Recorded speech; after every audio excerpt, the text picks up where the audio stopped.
You've heard of the samurai, but did you know some of Japan's fiercest warriors were women? Imagine a battlefield in feudal Japan, arrows raining down, swords clashing, warriors charging in full armor. Now, picture a woman at the center of it all. Her name, Tome Gozen, a legendary fighter who could outmatch most men in strength, strategy, and courage. And yet, her story, and the stories of countless others like her, are buried beneath centuries of myth, samurai code, and selective memory. These are the forgotten samurai women, and their history is more real, more brutal, and more inspiring than any fantasy. Welcome to this special documentary on a little-known corner of Japanese history. Today, we uncover the truth behind the Onna-Bugeisha, the female warriors of feudal Japan who lived by the sword, defended their lands, led troops into battle, and defied the gender roles of their time. We've all seen samurai movies, proud male warriors in lacquered armor, bound by bushido, serving their lords and dying with honor. But the story of samurai women is rarely told, not because it didn't happen, but because it challenges everything we think we know about Japanese history. This is not fiction. This is not folklore.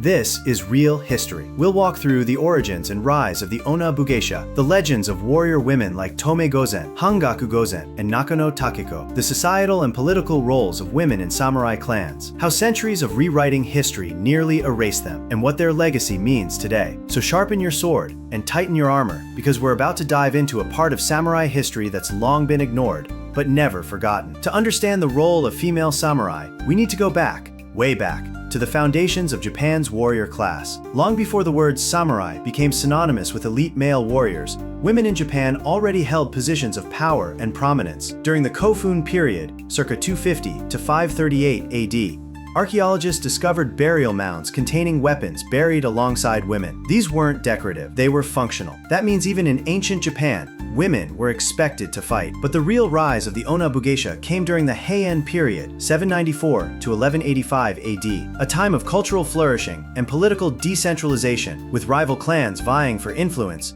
warfare crept closer to home. Samurai families could not afford to rely solely on men for defense. Wives, daughters, and even widows were trained to fight.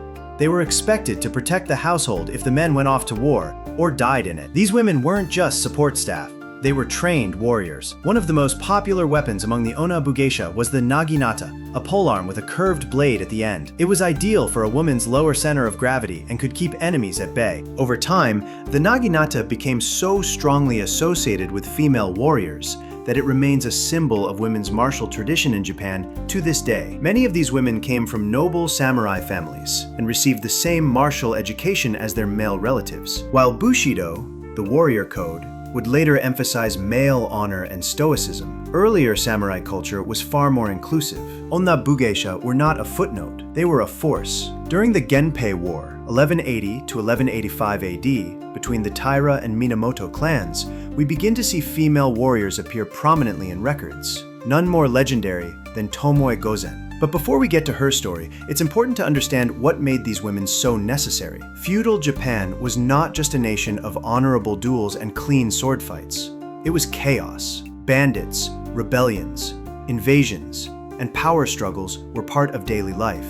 Villages were raided, castles were besieged. Women couldn't afford passivity. They had to be warriors, leaders, and protectors. And for centuries, they were. In the next chapter, we'll meet the legends, the warrior women who led troops, defied emperors, and died with honor on the battlefield. Let's begin with the most iconic, Tomoe Gozen. She lived during the Genpei War, a brutal conflict that helped birth the samurai era. Tomoe served Minamoto no Yoshinaka, a warlord who was both her commander and, according to some accounts, her lover. What's certain is this: Tomoe wasn't ornamental, she was a warrior. The 14th century Heikei Monogatari describes her as a remarkably beautiful woman, white-skinned with long hair and charming features. She was also a fearless rider who handled swords and bows with equal skill. She was a warrior worth 1,000, ready to confront demons or gods, mounted or on foot. In one famous battle, she reportedly beheaded a fearsome enemy general and presented his head to her lord. In another, as Yoshinaka's forces were being routed, she remained by his side until the very end, only leaving after being ordered to flee so that Yoshinaka could die an honorable death alone. Some legends say she vanished after that battle,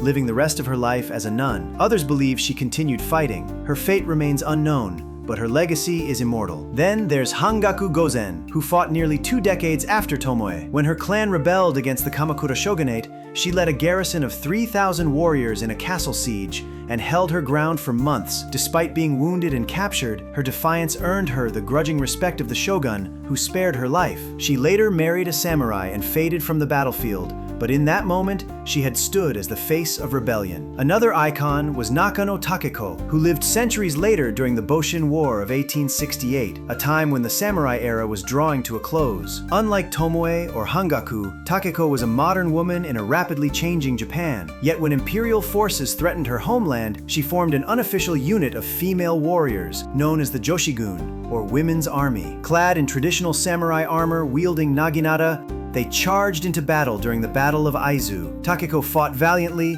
but was eventually shot in the chest. To preserve her honor, she asked her sister to behead her before the enemy could take her body. She was only 21. Today, Nakano Takeko is honored every year in the Aizu Autumn Festival, where young girls in armor march to remember her sacrifice. These weren't isolated cases. History tells us about many more warrior women, some in legend, some in record. Tsuruhime, the Joan of Arc of Japan, who led naval battles against pirates. Myorin, a nun-turned-samurai who defended her temple with strategic brilliance. And countless unnamed wives, daughters, and widows who took up arms to defend their homes and their clans. These stories aren't just inspirational, they shatter the myth of a male-only samurai culture. In our next chapter, we'll explore how these women fit into samurai society, not just as warriors, but as mothers, advisors, tacticians, and rulers. The samurai world was far more than just sword fights and battlefield glory. It was a complex society woven together by rigid codes, intricate family ties, and strict social hierarchies.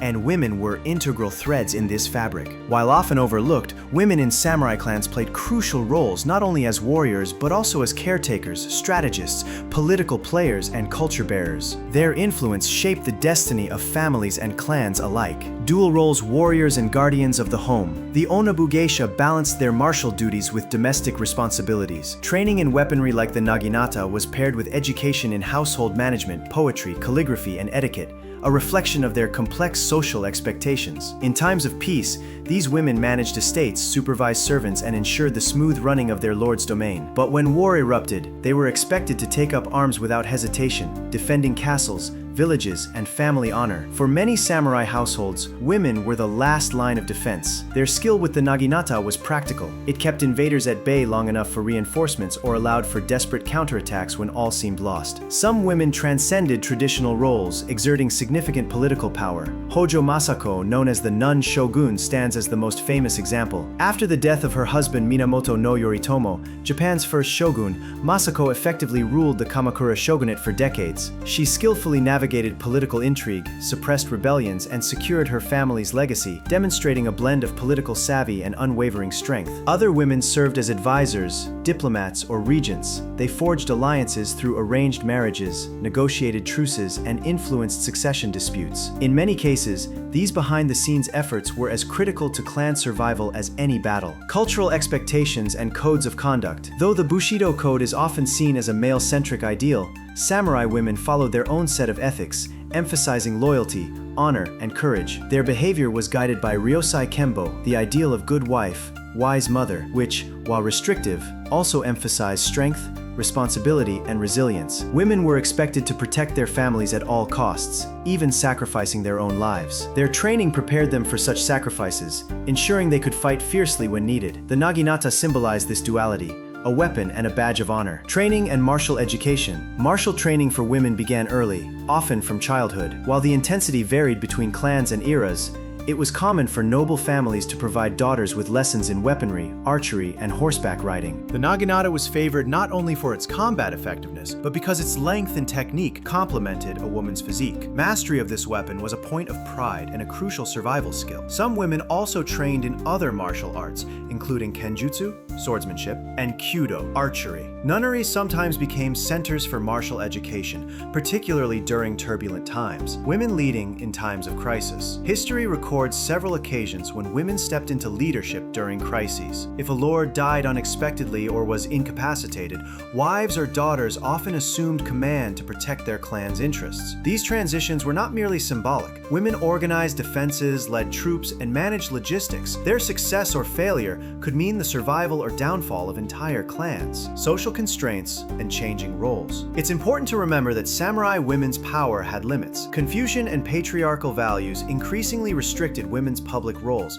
particularly during the Edo period. Yet, even within these confines, women found ways to exert influence through family networks, education of heirs, and preserving clan traditions. Their resilience allowed them to adapt, survive, and maintain a martial spirit beneath the surface. Examples from history. Lady Kai, wife of Takeda Shingen, one of Japan's greatest warlords. She was known to advise her husband on military tactics and manage the household and clan affairs with great skill. Kaihime, a warrior princess who defended the Uesugi clan's stronghold during the Sengoku period. She led troops and orchestrated defenses with tactical brilliance. Nene, wife of Toyotomi Hideyoshi, Japan's great unifier. While not a warrior, she wielded immense political influence, managing alliances and the inner workings of Hideyoshi's court. These stories highlight that samurai women's lives were complex tapestries, blending duty, power, sacrifice, and influence. In the next chapter, we will see how peace, politics, and changing social norms during the Tokugawa era slowly erased these powerful roles from history, and how the stories of these warrior women nearly vanished into legend. As the Edo period dawned in 1603, Japan entered over 2 centuries of relative peace under the Tokugawa shogunate. This peaceful era fundamentally changed the nature of the samurai class, and with it, the role of the Onna-Bugeisha. Without constant warfare, the practical need for women warriors diminished. Samurai became bureaucrats, poets, and officials rather than battlefield commanders. The ideals of Bushido hardened into a code that celebrated male martial prowess and stoicism, while female martial roles became less visible and more symbolic. During this time, women's martial training was often limited to ceremonial naginata practice, taught more to instill discipline and uphold tradition than to prepare for battle. The powerful stories of women like Tomoe Gozen were romanticized as folklore or forgotten entirely. Furthermore, strict Confucian ideals, which emphasized male authority and female obedience, became dominant under Tokugawa rule. This social framework relegated women to domestic roles, further erasing their warrior legacy. Historical records from this era rarely mention Onna-Bugeisha, and many of the great female warriors of previous centuries faded into obscurity or myth.